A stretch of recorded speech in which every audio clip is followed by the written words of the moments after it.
3월 12일 멤버십 라이브 파트 1 시작하도록 하겠습니다. 시장의 분위기가 정말 종잡을 수 없게끔 흘러가고 있습니다. 이게 암호화폐 시장 내적인 영향으로 인해서 급등과 급락이 나오는 게 아니라 거시경제 전체, 특히 이제 미국 이슈가 위험자산 시장에 직접적인 영향을 미치다 보니까 급락과 급등이 정말 다소 아주 많이 정신없게 느껴지는 그런 상황이 이어지고 있습니다. 워낙 크게 한번 빠져놓다 보니까 반등세가 조금 나와도 다소 좀 아쉬운 가격 구간에 자리하고 있는데, 이대로 이번 조정이 끝인지 아니면 조금 더 한 번 더 리테스트가 아래쪽으로 나올 수가 있는지, 이거에 대해서는 전문적인 기관과 분석가들 모두 의견이 완전 정반대로 엇갈리고 있습니다. 이제 슬슬 반등 준비됐다라는 전망과 더불어서 한 번 더 크게 빠질 수 있다라는 전망이 팽팽하게 맞붙고 있는 모습입니다.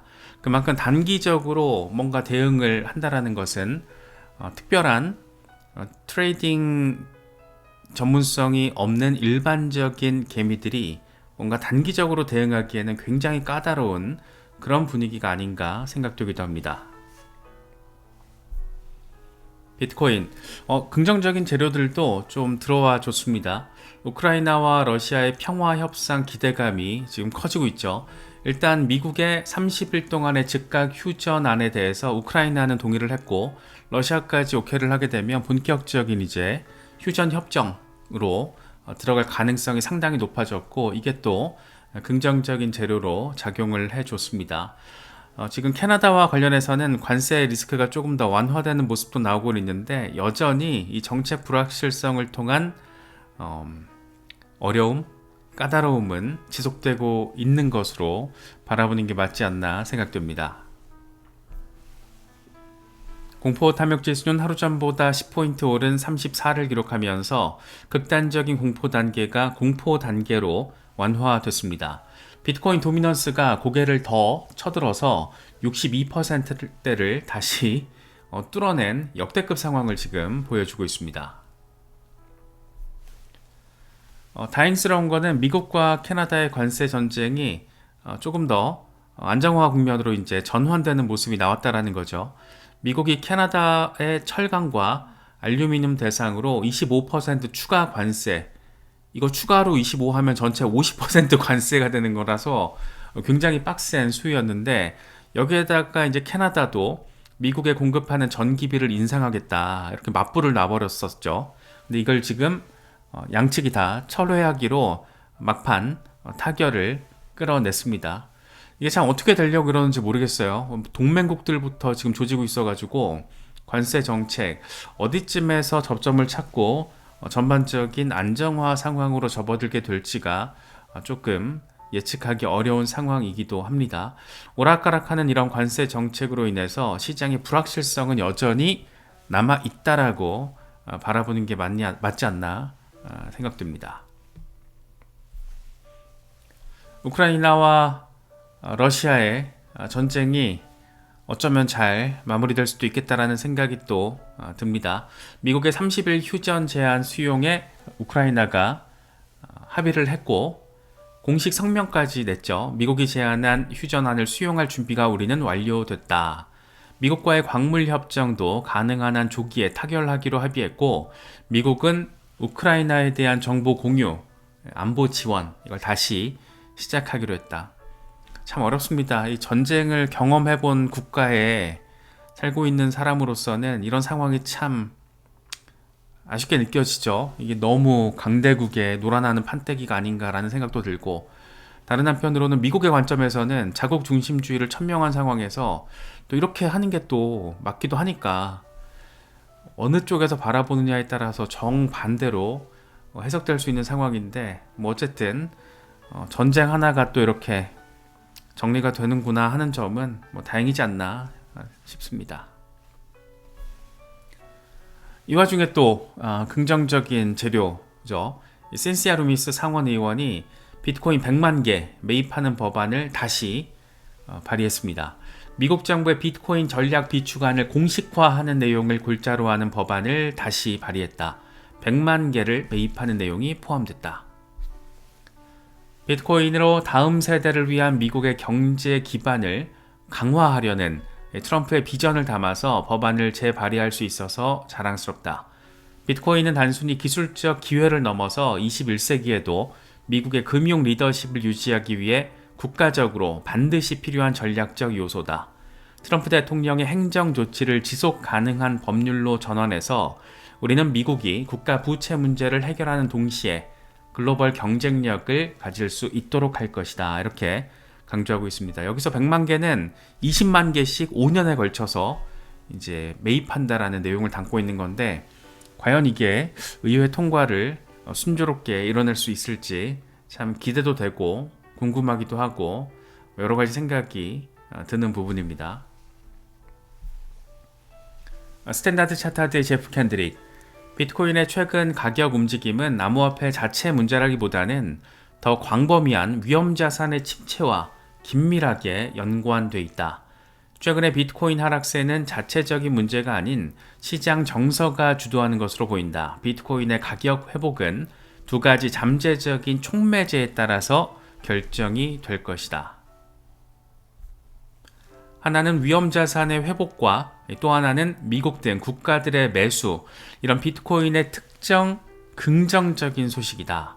미국의 관세 명확성과 연준의 금리 인하 역시 회복 촉진에 필요한 재료다. 나는 여전히 올해 말까지 비트코인이 20만 달러를 돌파할 거라고 예측한다. 단기적인 소음에도 굴하지 않을 것이다. 오히려 이런 소음이 연준의 금리 인하 가능성을 높여서 장기적으로 긍정적인 영향을 미칠 것이라고 생각한다. 지금 일단 조정이 끝물인지 한 번 더 아래쪽으로 리테스트가 나올지는 알 수는 없지만 어떤 상황이든 본격적으로 시장이 반등 모멘텀의 전환점을 만들 수 있는 눈에 띄는 그런 캘린더 일정은 연준의 FOMC잖아요. 일단 3월에는 동결 가능성이 90%대고 인하 가능성이 우세를 보이는 게 6월입니다. 6월 FOMC. 그래서 과연 어떻게 될 것인가 한 두세 달 정도 우리가 조금 시장을 편안한 마음으로 좀 지켜보는 노력도 필요하지 않나 그런 생각이 들기도 합니다. 테넥스 리서치의 마르쿠스 틸렌 같은 경우에는 비트코인이 73,000달러까지 추가 하락할 수 있다는 전망을 제시하고 있습니다. 사실 이번에 일시적으로 76,000달러를 찍었기 때문에 이 정도로 좀 반등이 나와줘도 이상하진 않은 상황이긴 한데 추가적인 하락 가능성에 대한 전망도 이렇게 나오고 있습니다. 아직 고통은 끝나지 않았다. 거품은 붕괴됐고 새로운 강세장은 일반적으로 그렇게 빨리 나타나지 않는다. 2021년 디파이와 NFT 거품, 이때와 유사한 시장 붕괴가 관측된다. 당시에 타격을 입은 이더리움은 아직도 회복되지 못하고 있다. 이 같은 구조적인 하락은 펀더멘털 약화를 의미하고 지금은 안주하기보다는 주의를 해야 될 때다. 다음 강세장을 위해서는 새로운 내러티브가 필요할 것이다 라고 이야기를 하면서 추가적인 리테스트 가능성을 이야기를 하고 있습니다. 글래스노드 같은 경우에는 비트코인 단기 홀더들이 지속적인 매도 압력에 직면했다는 점을 온체인 데이터를 통해서 이야기를 하고 있습니다. 변동성 확대, 수요 약세, 유동성 축소 이런 것들로 인해서 온체인 환경에서 의미 있는 매집이 재개되지 않고 있다. 이에 따른 하방 리스크가 커지고 있다라고 이야기를 하고 있습니다. 그러면서 특히 시장 패닉에 따른 매도세는 단기 보유자들의 SOPR, 여기서 지금 손익분기점을 나타내는 1 아래로 빠졌다. 마이너스가 됐다는 거죠. 그러니까 단기 홀더들이 수익이나 손실을 보고 자산을 매도하는지 가늠하는 그런 데이터인데 이게 지금 마이너스로 빠졌으니까 익절을 하는 게 아니고 손절하는 애들이 많다는 거잖아요. 그래서 이거는 공포를 이기지 못한 채 손절매를 진행하고 있다라는 시그널이다라는 점을 이야기를 하고 있습니다. 최근 이제 고점에서 매수한 단기 홀더들이 지금 손절매하고 있다라는 점이 온체인 데이터를 통해서도 확인이 되고 있습니다. 코인데스크 같은 경우에는 비트코인 옵션 트레이더들이 시장의 침체 속에서 포지션을 하향 조정하고 있다라는 기사를 올리기도 했습니다. 지속되는 시장 하락으로 비트코인 비관론이 확산되며 옵션 트레이더들이 포지션을 조정하며 추가적인 하락에 대비하고 있다. 데리비트 데이터를 보면 최근 옵션 트레이더들은 기존의 비트코인 12만 달러 콜옵션을 청산하고 10만 달러 콜옵션을 다시 매수하고 있다. 비트코인 가격이 8만 달러 아래로 폭락한 이후에 트레이더들이 보다 더 보수적인 베팅을 이어가고 있는 것이다. 25 델타 리스크 리버설은 대부분 음수, 마이너스로 나타났다. 이건 시장이 장기적인 약세 국면에 접어들 수 있다라는 신호로 해석될 수 있다. 진짜 이게 지금 어떤 걸 바라보느냐에 따라서 시장의 단기적인 전망 방향성이 완전히 달라지는 그런 상황이다 보니까 뭔가 이렇게 적극적이고 공격적으로 대응할 타이밍은 확실히 아니다라는 점을 개인적으로는 좀 느끼게 되는 것 같습니다. 난센 애널리스트 오렐리 바데어는 이렇게 얘기를 합니다. 비트코인 가격은 경기 침체 우려에 따라서 주요 지지선을 이탈했다. 다음 주요 지지 구간은 7만 1000달러에서 7만 2000달러가 될 것이지만 이건 거시적인 조정에 불과하다. 넥소 애널리스트 같은 경우에도 비트코인은 7만 달러 초반대까지 떨어질 수 있지만 이건 장기적으로 반등의 단단한 밑바탕이 될 수 있다라고 이야기를 하고 있습니다. 저도 개인적으로는 만약이라도 7만 달러가 깨지면 그때 이제 나머지 분할 매수를 진행할 생각인데 7만 달러까지는 아무것도 안 하고 있을 거거든요. 그래서 이쪽 구간이 굉장히 의미 있는 구간이 될 거라서 한편으로는 또 이번에 7만 6천 달러가 어제 리테스트가 됐잖아요. 그래서 이 정도로 이제 고만하고 약간 횡보하면서 안정화 과정을 거치다가 뭐 금리 재료든 뭐 트럼프발 어떤 호재든 뭐가 됐든 그런 거 재료 삼아가지고 좀 갔으면 좋겠다 뭐 이런 생각이 들긴 하는데 그게 이제 기대 포인트 희망사항은 그런데 시장의 움직임이라는 게 워낙 급격하게 우리의 어떤 예측 범위를 넘어서는 경우가 많다 보니까 이럴 때는 두 가지 상황을 다 대비하고 매수를 하더라도 더 세밀하게 평소 같으면 뭐 3분할 매수, 분할 매수를 3번 나눠서 했다라면 지금 같은 경우에는 뭐 한 5번에서 10번 정도로 나눠서 조금 더 이렇게 보수적으로 진행하는 게 맞지 않나 개인적으로 좀 많이 마인드 컨트롤을 좀 하고 있습니다. 그도 아니면 그냥 요즘 같은 이렇게 트럼프 말 한마디에 지금 시장이 놀아나는 상황이잖아요. 그러니까 암호화폐 시장뿐만 아니라 증시도 지금 막 직경탄 맞고 있는데 이럴 때는 꼭 손절할 게 아니라면 그냥 관망하면서 좀 편안하게 마인드 조절을 하는 게 맞지 않나 뭐 그런 생각이 또 들기도 합니다. 비트와이즈의 CIO 매트 호건 비트코인은 앞으로 10조에서 50조 달러 규모의 글로벌 자산으로 자리 잡을 것이고 지금의 하락은 일시적인 조정일 뿐이다라고 이야기를 하고 있습니다. 그러면서 최근 암호화폐 시장은 트럼프의 무역전쟁 확대, 글로벌 기업들의 실적 부진, 대규모 해킹 사건, 미국 경기 침체 가능성 이런 거시경제적 요인들로 인해서 혼란이 지속되고 있다. 하지만 이런 요인들이 비트코인의 장기적인 펀더멘털에 영향을 주는 것은 아니다. 트럼프의 행정명령에는 재무부와 상무부가 비트코인 비축 전략을 마련해야 한다는 내용이 포함됐다. 이건 미국 정부가 비트코인을 장기적으로 전략 자산으로 간주하고 있다는 것을 시사하는 대목이다. 현재 암호화폐 시장에서는 이걸 과소평가하고 있다. 정부 차원의 비트코인 매입이 현실화된다라면 시장이 강력한 상승 모멘텀으로 작용하게 될 것이다.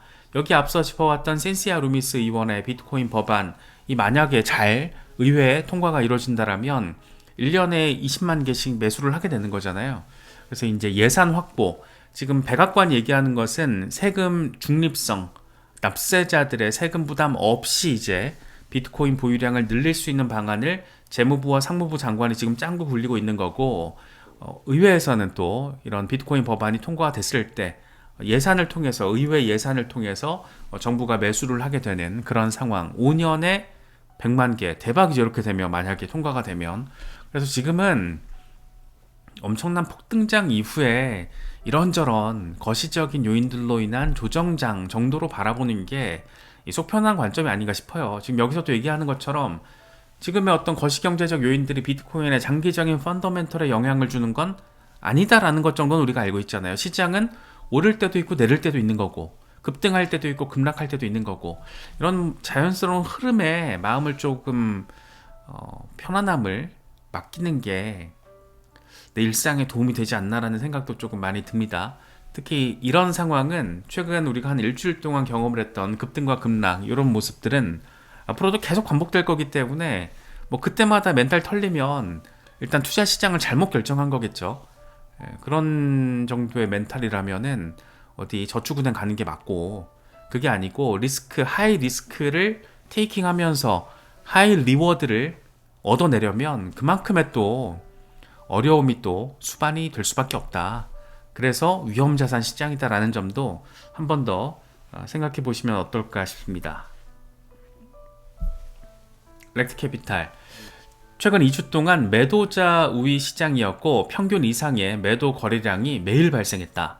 하지만 이 기간 동안 매도 거래량이 감소 추세를 보이고 있는데 이건 조만간 매도 소진에 기여할 것이다. 조만간 반등을 위한 환경이 조성될 수 있다 라는 점을 이야기하고 있죠.